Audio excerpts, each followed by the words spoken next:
Des combattants médiévaux devant le fac de lettres à Brest. Environ d'une centaine des étudiants de l'université observent, filment et encouragent les chevaliers de l'association d'art Sudardel. On est une association de reconstitution médiévale, on fait du Xe siècle et du XIVe siècle.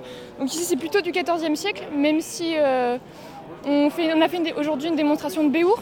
C'est du combat médiéval mais plus optimisé pour le sport en fait. Le genou et la grève pour le tibia et le mollet. Plus de 30 kilos d'équipement sur le dos de chacun. De quoi encaisser le coup sur le corps, le cou et la tête. C'est assez flippant en fait, parce que même si on sait qu'on va pas avoir mal, c'est quand même assez bizarre de se dire qu'on fait exprès d'aller se faire taper dessus quoi. Donc du coup le corps réagit pas mal plus que nous. Genre là je tremble, je sais pas quoi.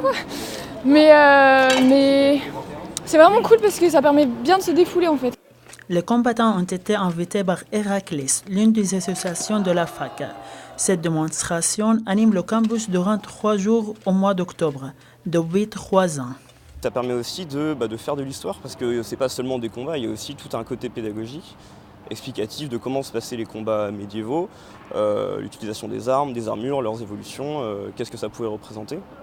Donc c'est en fait de l'histoire ludique, en dehors des manuels ou des amphithéâtres. Une animation qui était l'un des temps forts de la semaine, dans laquelle les associations de la fac se présentent aux étudiants.